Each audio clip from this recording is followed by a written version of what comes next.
Et voilà, encore une fois, c'est moi qui gagne. Ça m'a pas mal étonné. C'est pas tous les jours que tu me demandes de t'entraîner. Ça te stresse de voir Yuji en train de te dépasser? Ouais, un petit peu.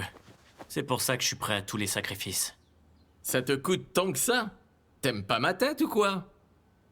Megumi, si tu veux mon humble avis, en termes de potentiel, tu n'as vraiment rien à envier à Yuji. Après, pour le reste, c'est surtout une question de mental.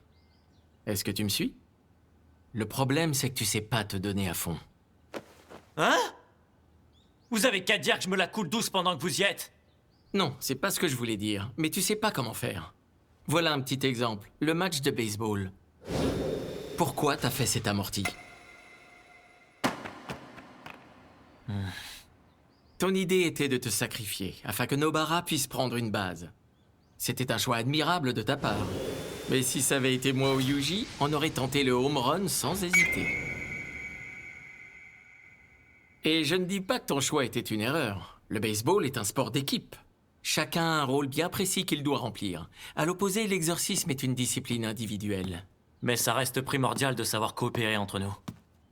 Ouais, tu n'as pas tort.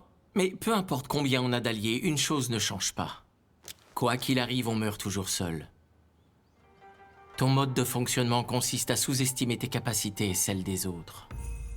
Et c'est pour ça que tu n'es pas capable de te projeter dans un avenir où tu es plus fort. Sans doute à cause de ta botte secrète. Oh, t'es persuadé que dans le pire des scénarios, tu n'as qu'à mourir pour tout résoudre. Comment tu pourrais me rattraper? Ou même rattraper Kento? Vouloir mourir pour gagner ou être prêt à mettre sa vie en jeu. Ce sont deux choses différentes.